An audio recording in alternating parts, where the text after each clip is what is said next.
Bueno, perfecto. La pantalla de la presentación está saliendo en forma intermitente, pero yo tengo conmigo numeradas las diapositivas. Así que, en primer término, vamos con la siguiente, por favor, Jorge.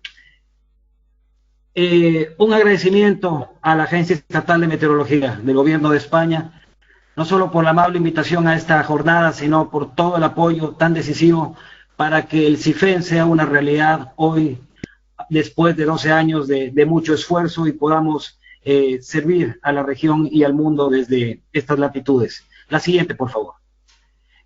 Brevemente, la historia de CIFEN nace del niño 97-98, una paradoja muy grande en Latinoamérica, teniendo una predicción relativamente muy buena, muy precisa, en mayo del 97 sobre un niño de gran magnitud. Lamentablemente, cuando se desarrolla el evento, la respuesta en buena parte de los países de la región de Latinoamérica, la respuesta, la preparación y los impactos no fueron consistentes con los avances científicos y la predicción y la información generada con anticipación. Entonces, en 98, luego de la devastación, se inició un largo proceso en el seno de las Naciones Unidas con miras a tener una institución en la región de Latinoamérica que mire por esta interfase, esta conexión entre lo que es la ciencia del niño, la información generada por el niño, pero su conexión con los tomadores de decisiones y los beneficios para la sociedad en términos de reducción de impactos y aprovechamiento de oportunidades. Con esto nace un largo proceso que tomó algunos años hasta que finalmente la Estrategia Internacional de Reducción de Desastres de las Naciones Unidas, con el impulso de la Organización Meteorológica Mundial, el gobierno del Ecuador en ese entonces y posteriormente el gobierno de España a través de la EMET, formaron la Junta Directiva Internacional del CIFEN, que inicia sus operaciones el 10 de enero del 2003 y pues estamos presentes en la región desde ese entonces. La siguiente, por favor. La misión del CIFEN es promover y desarrollar acciones para consolidar la interacción ciencia-política y el fortalecimiento de los servicios hidroclimáticos y oceánicos para contribuir en la gestión de los riesgos y adaptación frente al cambio y la variabilidad climática. La siguiente, por favor. Nosotros, entre nuestros grandes hitos, en este año, logramos la designación formal como Centro Regional del Clima de la OMM para el Oeste de Sudamérica. El CRC-OSA, que es el acrónimo de este centro, es una designación que primero tiene la connotación regional porque es un esfuerzo integrado. El CRC es operado por CIFEN, pero bajo la gobernanza de los directores de los servicios meteorológicos de Chile, Perú, Bolivia, Ecuador, Colombia y Venezuela, el oeste de Sudamérica, y tenemos un mandato meramente operacional en apoyo a los institutos, a los servicios meteorológicos nacionales de la región. La siguiente, por favor. Y bueno, ahora entrando en contexto, hablar del niño es muy complejo y ya vamos a ver por qué. Y para ello deberíamos partir, y debemos en esta presentación partir de lo que nosotros conocemos como el niño. Aquí ven ustedes en esta imagen estas cuatro secciones del Pacífico tropical. En la parte superior, normalmente tenemos en el lado oriental del Pacífico predominancia de aguas frías, la piscina de agua fría que se conoce, y en el lado oriental tenemos una piscina de agua cálida. Como parte de la variabilidad natural del planeta, de la variabilidad interanual entre años, en periodos de 3, 7 a 10 años, eventualmente el calentamiento, la zona de agua cálida en el Pacífico Occidental comienza a expandirse y este calentamiento comienza poco a poco a extenderse, a hacerse más notorio en buena parte del Pacífico. Pero cuando esto comienza a persistir en el tiempo, esto ya motiva una reacción de la atmósfera.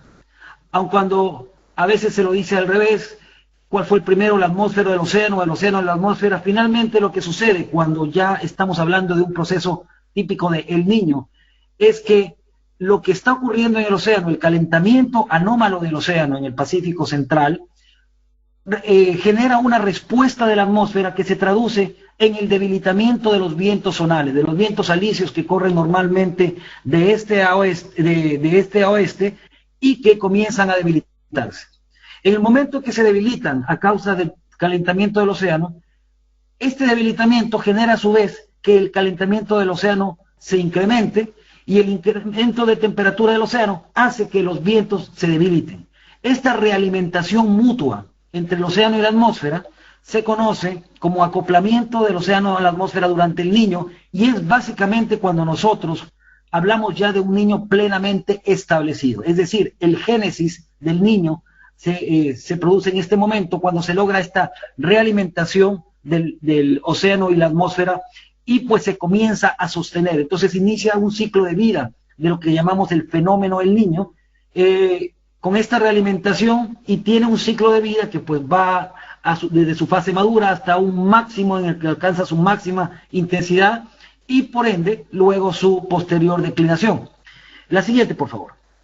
Visto en otra perspectiva, en condiciones normales, la circulación del Pacífico, y ustedes ven ahí esa celda que se denomina celda de Walker, tiene pues su influencia en las zonas predominantes de precipitaciones, en el Pacífico Occidental, en las cercanías de Australia, en las Filipinas, etcétera, y una zona más bien de agua fría, como el ramal descendente de la celda de Walker, esta celda que se ve en las condiciones normales. Pero cuando nosotros tenemos las condiciones del niño, la celda de Walker, fruto de todo este acoplamiento anómalo, este acoplamiento conocido como el fenómeno del niño, se altera, se divide la celda de Walker en 2 o 3 ramales, y la circulación atmosférica se interrumpe y se altera, no solo debilitándose, sino que a veces revirtiéndose. Es decir, los vientos no solo se debilitan, sino que dependiendo de la intensidad del evento, se llegan a invertir su dirección, y pues ahí tenemos un niño plenamente establecido. La siguiente. Entonces, cuando tenemos esta perturbación en medio del Pacífico que compromete el océano y la atmósfera, los impactos, la influencia en el clima del planeta, pues, es diversa. Y ahí viene la complejidad del niño, no solo para verlo, para diagnosticarlo, sino también para comunicarlo. Porque la diversidad de impactos es tan grande, dependiendo de las regiones, dependiendo de la época del año durante la evolución, y dependiendo del tipo de impacto. Entonces, por un lado tenemos regiones que experimentan condiciones secas, de déficit de lluvias, inclusive sequías, por el niño, y otras que tienen lluvias en exceso o precipitaciones en exceso. Y por otro lado, que esto no es sincrónico, es decir, que conforme avanza la evolución del niño, hay regiones que ya experimentan los impactos del niño, otras que todavía no lo experimentan, luego les toca su turno, y entonces ya se pueden ustedes imaginar lo complejo que es anunciar el niño cuando el mensaje tiene distintas connotaciones para los distintos países, e inclusive dentro de los países para sus distintas subregiones. La siguiente, por favor. Y bien, entonces nosotros hemos tratado en CIFEN de ir compilando en base a la historia, a la documentación que tenemos, cómo se manifiestan esos impactos en la región de Sudamérica. Los hemos puesto en este tipo de mapas que trasladamos a los tomadores de decisiones para poder explicar qué implica la evolución del niño en términos de impacto de los sectores y qué debería esperarse basado en la experiencia histórica. La siguiente. Y lo propio lo hemos hecho en Centroamérica, en donde tanto en el Mar Caribe como en la región mesoamericana y México tenemos una diversidad de impactos también que se van dando, y con particularidades en cada uno de los sectores. La siguiente, por favor. Entonces, vamos a ver qué está pasando con el niño desde el punto de vista global y desde el punto de vista de la región. La siguiente. Aquí vemos en este cuadro una evolución de la anomalía de la temperatura del mar desde junio a octubre de 2015. Como ustedes ven, los colores rojos están indicando las zonas con anomalías de temperatura por encima del promedio, anomalías cálidas.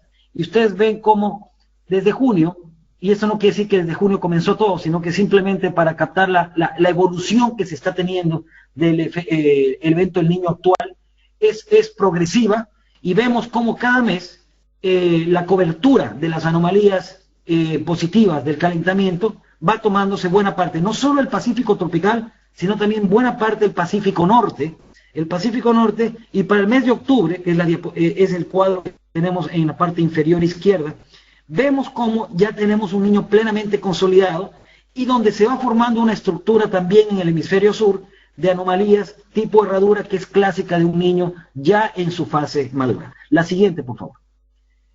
En el mes de octubre, esta es una imagen de qué es lo que tenemos en promedio de temperaturas, de anomalías de temperatura en el mes de octubre.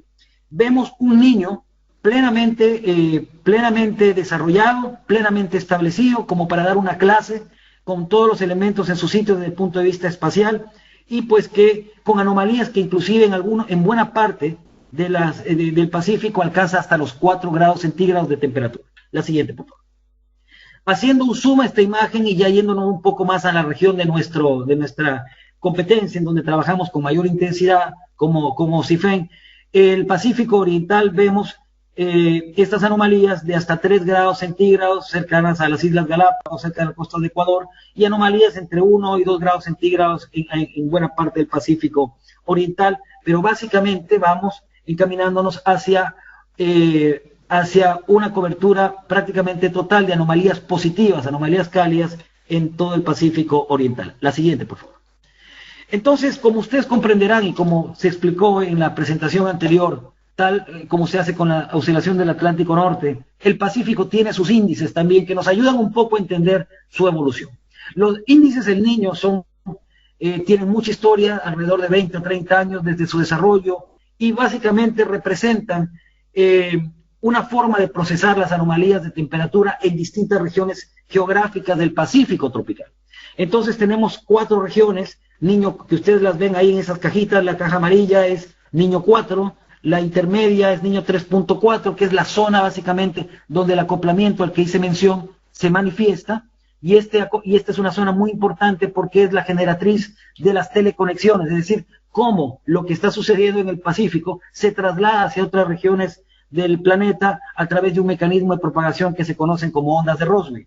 Y por otro lado, la región del Niño 1+2, ese rectángulo pequeño frente a las costas de Ecuador y Perú, que es el área más sensible y que influencia directamente en las precipitaciones, especialmente en Ecuador y norte del Perú. Por eso es que esta región Niño 1+2 también ha sido catalogada como uno de los índices típicos del Niño. Y ustedes ven ahí en el cuadro la evolución de estos índices desde diciembre del año pasado, y cómo hemos tenido un proceso consistente de incremento, especialmente en el Pacífico Central, Niño 3 y Niño 3.4, que todavía continúa incrementándose, y en las últimas 2 semanas un incremento súbito de Niño 4 en el Pacífico Central, mientras que Niño 1+2, ese rectángulo pequeñito que ven ahí, tiene mucha complejidad en términos de variabilidad oceanográfica, y pues aun cuando se mantiene positivo, todavía tiene fluctuaciones que no marcan una tendencia hacia el incremento. La siguiente, por favor.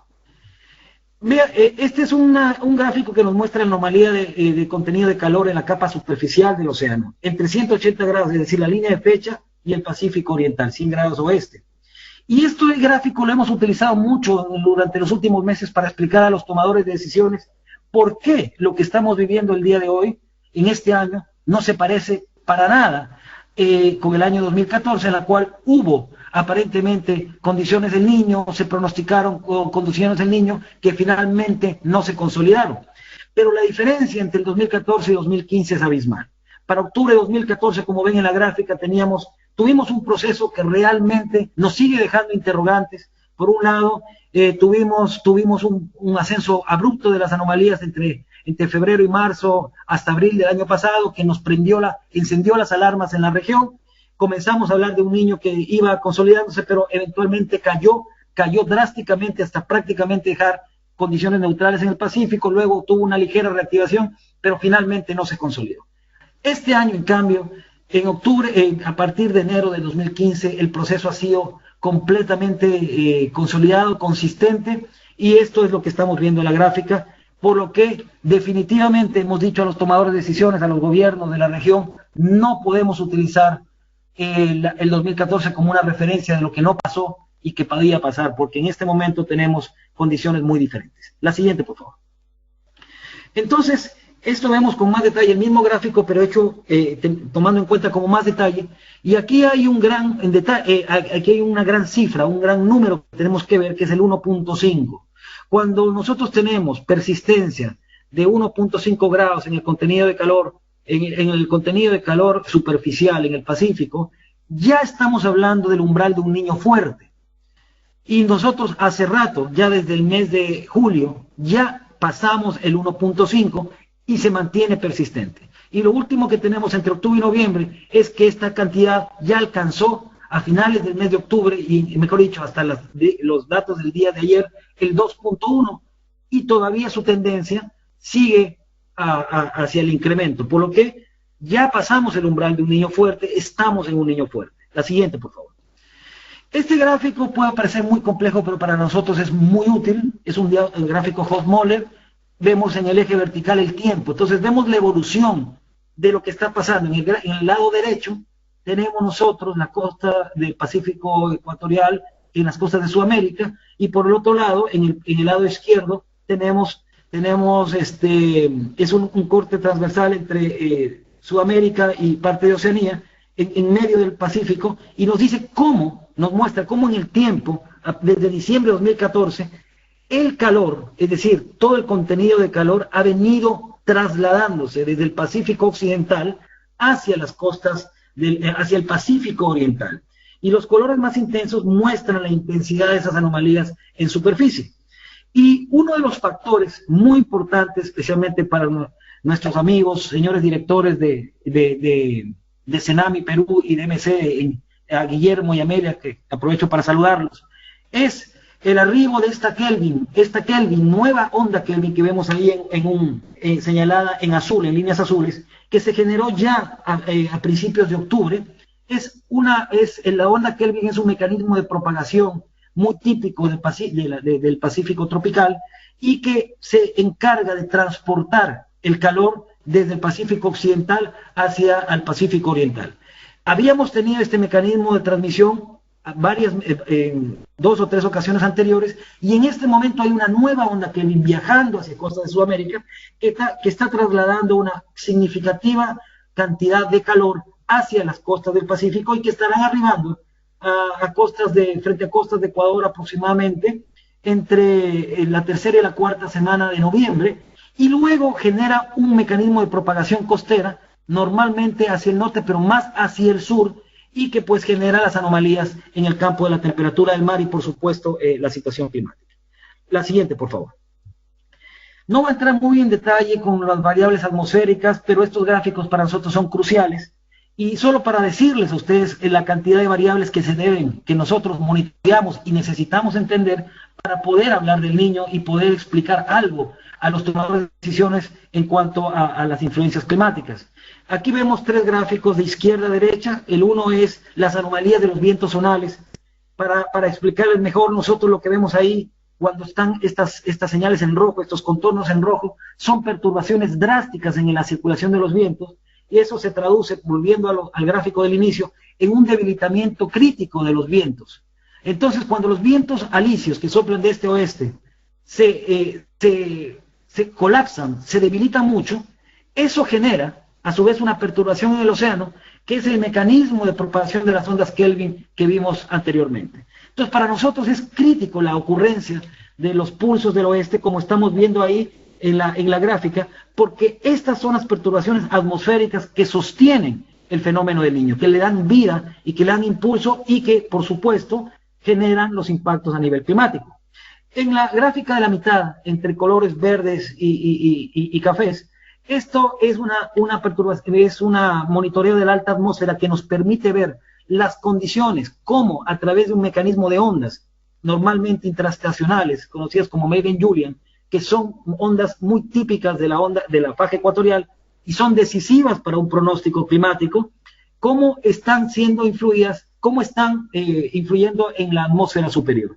Y que normalmente, solo para simplificar la explicación del gráfico, cuando están en verde, facilitan los procesos de convección, es decir, facilitan la generación de lluvias, y en cambio, cuando están en café, generan más bien la prevalencia de condiciones secas. Han estado estas ondas, por ejemplo, el color café ha estado sobre Indonesia por buena parte de los últimos meses, favoreciendo las condiciones de déficit de lluvias. Y en el gráfico derecho tenemos un gráfico de anomalías de los vientos zonales, actualizadas hasta el 6 de noviembre, hace pocos días, en el Pacífico ecuatorial, tanto a nivel de 850 hectopascales, es decir, no en la superficie, pero más bien en la capa inferior, en la capa límite, y en 200 hectopascales en la atmósfera superior. La siguiente, por favor. Acá tenemos una evolución de cómo está la estructura del océano, es decir, no solo el Pacífico ecuatorial en la superficie, sino cómo está en profundidad, por lo menos hasta los 450 metros, ¿Qué está pasando en el océano? Y miren ustedes la evolución de estas anomalías. Tenemos anomalías en profundidad entre 100 y 150 metros de hasta 6 grados centígrados. Es decir, el océano tropical está 6 grados centígrados por encima de lo que debería estar para la fecha, y estamos hablando de extensiones de mar de cientos e inclusive miles de kilómetros con esta cantidad de energía subsuperficial que está básicamente ya desplazada en el Pacífico Central Oriental, y que es el dínamo, es el combustible para lo que está haciendo el fenómeno del Niño 2015-2016. La siguiente, por favor. Y bueno, y otra de las perturbaciones a veces no tan populares o no tan publicitadas, porque es muy oceanográfica, es la perturbación que genera el Niño en cuanto al nivel del mar. En el año 97-98, especialmente en el mes de marzo de 98, en Ecuador se llegó a registrar una anomalía de nivel del mar de más de 51 centímetros.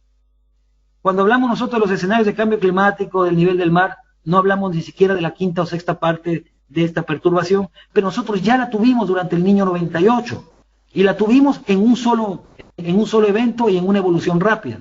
Y estas anomalías de nivel del mar son propias del arribo de las ondas Kelvin, es decir, del traslado de estas masas de agua cálida hacia el Pacífico Oriental. Eso genera también un incremento en la altura del nivel del mar. Y ahí ven ustedes las imágenes para septiembre de 2015, que en este momento tenemos anomalías en el Pacífico Central que oscilan entre 20 y 30 centímetros, cerca de la costa entre 10 y 15 centímetros en buena parte del Pacífico Oriental. La siguiente, por favor.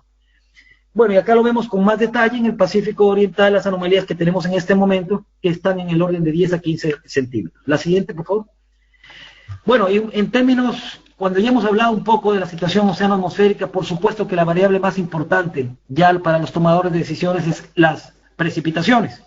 Aquí vemos una imagen de hace pocos días de cómo está la distribución de las anomalías de precipitación de momento en las Américas, y vemos la diversidad de señales e impactos que se están teniendo ya en la región como consecuencia del evento del Niño. Ustedes los pueden ver ahí, tanto el promedio de precipitación acumulada como el de precipitaciones, las anomalías de precipitación en los últimos días, señales teleconexiones muy típicas del Niño, de esas del libro, sacadas de los papers más conocidos sobre impactos, se están dando en forma muy efectiva en la parte del sur de Sudamérica, etcétera, en la parte de la faja ecuatorial, la sequía en el Caribe, etcétera. Entonces, la siguiente, por favor. Es importante para dimensionar, y esto es parte de lo que comunicamos nosotros, a los tomadores de decisiones, es comparar lo que está sucediendo con lo que hemos vivido en el pasado, porque solo lo que hemos vivido en el pasado nos permite tener una idea, una percepción más clara de lo que podemos esperar. Entonces aquí tenemos en esta diapositiva, vamos a analizar un poco la comparación de lo que estamos viviendo en el 2015 con lo que pasó en dos eventos del Niño que hemos utilizado como referencia, el 82-83 y el 97-98. La siguiente, por favor. Entonces en este momento tenemos la diapositiva con la anomalía de temperatura superficial, una comparación entre qué pasó en octubre del 97, el Niño más fuerte registrado, el Niño extraordinario, y octubre de 2015. Miren ustedes las similitudes que tenemos entre los patrones, entre cómo las anomalías de temperatura se están distribuyendo. Entonces, en principio, vemos mucha similitud e inclusive vemos muchas más anomalías en el Pacífico, en el hemisferio norte. La siguiente, por favor. Pero cuando nosotros ya entramos a profundizar en otros aspectos, por ejemplo, esta comparación entre octubre de 1982 y octubre de 2015, vemos que el calentamiento puede ser más fuerte que el Niño 82, pero cuando hablamos ya en el panel inferior, vemos la intensidad de los vientos, y lo que está en rojo en el panel inferior es la comparación del nivel de profundización del calentamiento. Vemos que en el 2015 la profundización del calentamiento no es tan drástica como lo fue en el 82 y en el 97, y eso es un factor muy importante. Es decir, tenemos anomalías superficiales pronunciadas, sin embargo el nivel de profundización no alcanza los niveles del 82 y el 97. La siguiente, por favor. Pero por otro lado vemos cosas agravadas en otras regiones, por ejemplo la temperatura frente a Centroamérica, ¿no? Que en este momento se la ve pues bastante más marcada que en el 82 o en el 97. La siguiente, por favor. Esta es una comparación de las anomalías de temperatura subsuperficial, octubre 97 y octubre 2015. Miren ustedes que para octubre del 97 llegamos a tener un núcleo de aguas cálidas de 8.2 grados centígrados de anomalía. para el mes de octubre. En este momento nosotros tenemos anomalías que alcanzan hasta 6 grados centígrados de temperatura anómala, que es bastante, pero que no llega a alcanzar la magnitud de los 8 grados alcanzadas por el Niño 97. La siguiente, por favor. Y aquí vemos nosotros una comparación de los vientos, de las anomalías de los vientos muy cercanos a superficie, 925 hectopascales entre octubre del 82 y octubre de 2015, y vemos cómo realmente hay bastante similitud y cómo la influencia de las anomalías están poco a poco acercándose ya a al continente sudamericano, cosa que no había ocurrido en los últimos 18 años especialmente. La siguiente, por favor. Y bueno, ¿qué es lo que está pasando ya con las anomalías de precipitación? Miren ustedes lo que está sucediendo en las Américas entre octubre del 82, lo que ocurrió en octubre del 82 y en el octubre de 2015. Vemos, por un lado, más asentamiento, más consolidación, o más, yo diría que condiciones más drásticas en el déficit de lluvias observado en buena parte de Brasil y en la costa norte de Sudamérica y, por supuesto, Centroamérica y buena parte del Caribe. Es decir, las condiciones secas se están manifestando con mayor intensidad y pues se replican en buena parte las anomalías positivas, es decir, el exceso de precipitación que ya está ocurriendo en buena parte de los países de la región conforme esperamos las teleconexiones. La siguiente, por favor.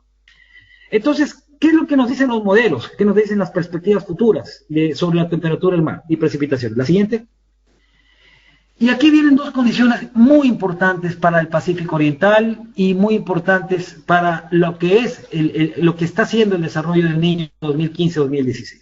Por un lado, la variabilidad de Kadal, que si bien es cierto, todavía nos cuesta o debemos entenderla más, todavía nuestra comprensión sobre la variabilidad de Kadal y su influencia en otras señales, en otros modos de variabilidad climática todavía es limitada. Sin embargo, ya hay buenas evidencias, buenas señales que nos permiten colegir qué hace la variabilidad de Kadal y qué nos ha venido haciendo la variabilidad de Kadal representada en un índice que básicamente ha sido el más estudiado, el más procesado, aun cuando tenga muchas variables que lo componen relacionadas con el Pacífico Norte. Y es la PDO, la oscilación de Kadal Pacífico, que de acuerdo a este índice ya hizo su cambio de fase, una fase positiva que duró aproximadamente 17 a 18 años, y una fase negativa que predominó durante los últimos 17 y 18 años, y que posiblemente haya sido una de las causas por las cuales los últimos eventos del Niño, especialmente las últimas, después del Niño 97-98, hayan tenido ciertos efectos modulados o ciertos efectos que jugaron a favor de algunos países, como por ejemplo los de la costa pacífica, en la medida que los niños fueron atenuados. Pero esa fase negativa que mitigó o amortiguó los efectos del Niño ha cambiado desde el 2014.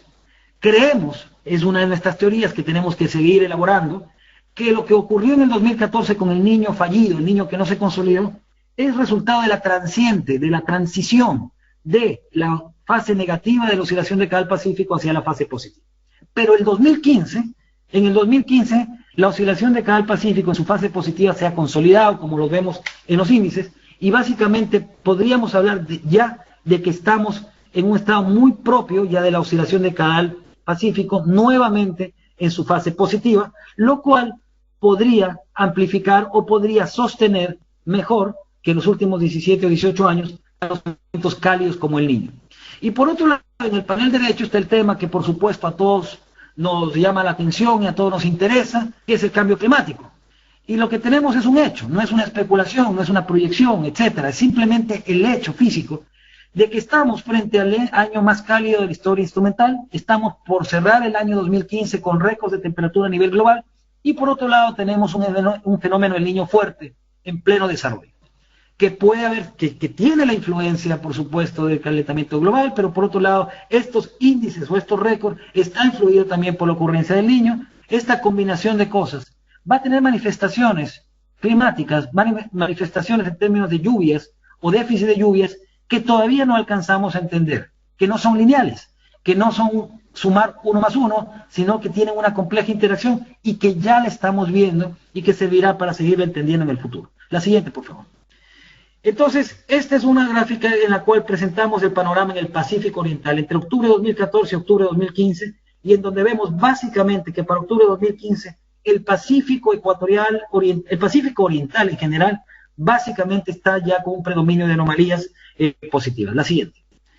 Y una de las muestras de lo que tenemos en el Pacífico, para dimensionar lo que está haciendo el Niño 2015-2016, porque todavía, y ya vamos a hablar del tema de comunicación, el Niño 2015-2016 ya está afectando desde hace meses, 5 o 6 meses, afectando el clima del planeta, y una de las recientes manifestaciones más drásticas fue los huracanes en el Pacífico. Una de las teleconexiones, uno de los efectos del Niño, es que los huracanes en el Caribe, la temporada de huracanes en el Caribe, decrece en frecuencia, es decir, disminuyen los huracanes en el Caribe, eso genera condiciones secas, poca distribución de lluvias, sequías en buena parte de los países de Centroamérica y el Caribe, pero la temporada de huracanes en el Pacífico se activa. Y este año estamos batiendo récord de huracanes en el Pacífico, y más que todo, la simultaneidad de su ocurrencia. Miren ustedes esta imagen de octubre 23 de 2015, en donde tenemos básicamente 4 tormentas tropicales simultáneas y una tormenta tropical que se convirtió en un huracán, que ya ha puesto a revisar los textos y la teoría sobre huracanes por la rapidez con la que alcanzó los niveles de intensidad, es el huracán Patricia, y que afortunadamente, con la velocidad con la que se desarrolló, con esa misma velocidad se desactivó Alto Mar Tierra para bien de nuestros amigos en México. Pero este tipo de eventos tienen un 80% de explicación con lo que está sucediendo actualmente en el Pacífico debido al Niño. La siguiente, por favor. Uno de los temas complejos del Niño es que no hay nada escrito en cuanto a la manifestación en cada uno de los países.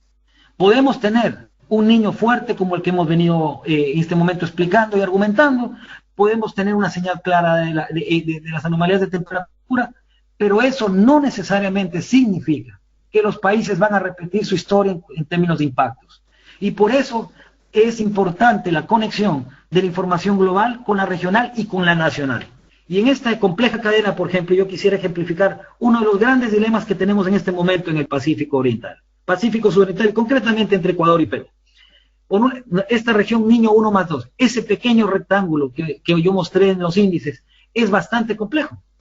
Y la evolución de estas anomalías son las que van a determinar cómo y cuándo va a llover en los países históricamente más afectados por el Niño en Sudamérica, que son Ecuador y Perú.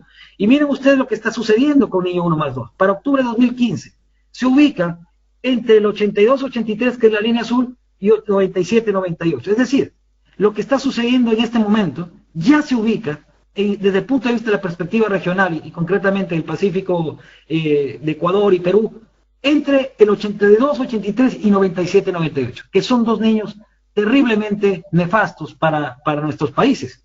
Entonces, estamos siguiendo la pista de esto, y esta no solo es una de las complejidades que tenemos ahí. La siguiente, por favor. Vamos a hablar un poco ahora de las predicciones. ¿Qué nos dicen los modelos globales? La siguiente. Y bueno, esto es lo que nos dicen los modelos globales. Hay convergencia de los modelos. Prácticamente todos los modelos están al máximo de su eficiencia, porque la predictibilidad que tenemos en este momento en el Pacífico es muy alta. Los modelos están desempeñándose muy bien, y pues obviamente hay consistencia en la mayor parte de los modelos. Yo he traído 2 de ellos, el uno del Centro Europeo y el otro de la NOAA, del Climate Forecast System NOAA, en donde coinciden todos en apuntar, primero, que el pic del Niño, es decir, el máximo del Niño se alcanzaría entre lo que va del final del año y enero de 2016, y pues que su permanencia, es decir, luego su posterior declinación tomaría por lo menos los 4 o 5 primeros meses del 2016. Gradualmente las anomalías desplazadas al Pacífico Oriental se irían replegando y disipando. La siguiente, por favor. Y en términos de precipitaciones, las predicciones del Centro Europeo, el pronóstico de rango medio, el SMWF, es muy consistente junto con otros modelos para noviembre, diciembre, enero, pues mostrar lo que ven ustedes ahí en color verde. Son anomalías de precipitación. Mientras más verde, más intensas las anomalías de precipitación. Y por otro lado, en marrón, en gama de marrón, pues la intensidad en cuanto a déficit de lluvias. Entonces, esto se está dando en buena parte. Hay mucha consistencia y mucho acuerdo con los modelos versus lo observado, y este es el panorama que tenemos. Ya pueden ver ustedes, especialmente Ecuador, prácticamente todo Ecuador está comprometido por el Niño, ya no solo en la costa ecuatoriana, el norte de Perú también, y bueno, eso va a ser explicado por Amelia posteriormente con todo el detalle que se tiene, pero este es el panorama regional que tenemos. Y para diciembre, enero, febrero, la siguiente por favor, para diciembre, enero, febrero, las predicciones del Centro Europeo pues dan persistencia a buena parte de las anomalías también y disipación un poco ya de las anomalías, especialmente en Centroamérica. La siguiente por favor. Esto es lo que está pasando en el Pacífico Sudoriental. Nosotros tenemos que jugar en el Pacífico Sudoriental no solo con las condiciones globales, sino con condiciones regionales. Y tenemos aquí un factor fundamental para nosotros, que es el anticiclón del Pacífico Sur, que lo vemos en la derecha, y que sigue siendo alto, y que en este momento está generando una aparente mitigación del Niño, una barrera de las condiciones, de los efectos del Niño hacia el continente, y que ha generado toda una cascada mediática muy compleja de manejar, pero que está ahí. Es decir, es un factor físico que está influyendo y que de alguna manera está generando una mitigación o un aparente enmascaramiento de las condiciones que se tienen en el Pacífico ecuatoriano. Pero la oscilación, la duración de este anticiclón, pues conforme nos vayamos acercando hacia el año, va a ir permitiendo que las condiciones del Niño y la humedad, la convección, la evaporación de agua y los efectos de las lluvias poco a poco se vaya sintiendo en los países históricamente afectados. La siguiente, por favor. Bueno, y un poco para hablar de Ecuador, ya que es uno de los países también que en este momento, o que va a recibir el impacto directo del Niño. Ven ustedes aquí cómo están las anomalías de temperatura frente a Ecuador, el norte de Perú, pero sin embargo todavía las manifestaciones climáticas son bastante ambiguas en la medida que hay un factor regional que está influyendo. Y por ello es importante, y la zonificación de las lluvias también va a ser más compleja por esta combinación de factores en distintas escalas, globales, regionales y locales. La siguiente, por favor. Y sin embargo, pese a todo ello, miren ustedes acá en Ecuador, las anomalías de precipitación en octubre son consistentes con lo que nos dicen las predicciones estacionales de los modelos globales, y la temperatura ambiente, que es crítica para muchas actividades, como por ejemplo los cultivos de banano, de cacao, etcétera, estratégicos para Ecuador, está siendo afectada ya por estas temperaturas, que inclusive alcanza hasta 3 grados centígrados de temperatura, y que está disparando toda una aparición de plagas en el Pacífico. Y bien, acá está básicamente es lo que es el resumen de lo que esperamos para el Niño, un Niño fuerte que continúa evolucionando, su máximo, como ya lo anuncié en noviembre y enero, como lo comuniqué en noviembre y enero de 2016, y pues que con diferentes influencias en los climas de distintos países, con distintas tónicas, que no voy a entrar en detalle en este momento. Y estas son la siguiente, por favor, aspectos críticos transversales para la reducción de impactos del fenómeno Niño. Esto es lo que hemos venido diciendo a varios gobiernos, en varios foros internacionales. Estas medidas no son puestas, no son simplemente un ejercicio académico, son el resultado del procesamiento de las lecciones aprendidas y no aprendidas de años de impactos del Niño en los países de Latinoamérica. Son críticas para implementar durante la fase de preparación, durante estos meses en los cuales la alerta climática temprana nos permite tomar acción. Luego, pues simplemente tendremos que responder. La siguiente, por favor. Servicios climáticos, y eso con esta es la última parte de mi presentación, es básicamente ver cómo nosotros, con la experiencia del Niño 2015-2016, la siguiente, por favor, hemos logrado, yo diría, demostrar el concepto de los servicios climáticos y todo lo que nos falta hacer en este tema y todo lo que sí se puede hacer. Definitivamente la cascada mediática, el bombardeo mediático del Niño ha sido muy grande, ha sido inédito. Este año ha tenido los miles de publicaciones respecto al Niño en el planeta han sido grandes, y en un momento dado esto desgasta también al tomador de decisión, especialmente a los que todavía no sienten los impactos del Niño. A países como Ecuador y Perú, que están esperando el golpe final del Niño, o el golpe cuando el Niño ya alcanza su máximo, esta cascada mediática es muy difícil de manejar. La siguiente, por favor. Sin embargo, hemos tratado de hacer nuestro mejor esfuerzo en coordinación, desde la perspectiva regional, en coordinación con los países, en coordinación con organismos internacionales, con medios internacionales. Hemos tratado de ir llevando el mensaje que ustedes han escuchado el día de hoy en forma lo más explicativa posible, sabiendo y entendiendo que una sola realidad física, que es el Niño en el Pacífico, puede tener diferentes matices en cada uno de los países. La siguiente, por favor. Y aquí están una serie de experiencias que hemos tenido en contribuciones para Centroamérica, informes sobre el niño a UNASUR, tenemos otro planeado la siguiente semana, informes presentados en los foros binacionales Ecuador-Perú, informe al Consejo de Ministros de Paraguay, informe a las autoridades nacionales de Bolivia, informe a los presidentes de comités ERFEN de las CPPs, Permanente Pacífico Sur, informe a los puntos focales de Centro y Sudamérica, etcétera, etcétera, y realmente un diálogo en términos de comunicar esta información a actores de los sectores salud, agricultura, pesca, energía, salud, transporte, turismo, seguros, gestión de riesgo de diferentes países, tratando de llevar el mensaje y tratando de conectar la información global, regional, con una de las instituciones nacionales y los servicios meteorológicos en cada uno de los países. Y eso también, por supuesto, se ha traducido en las redes sociales, en las páginas web que manejamos con el CRC, con el Centro Regional del Clima, etc. La siguiente, por favor. La siguiente.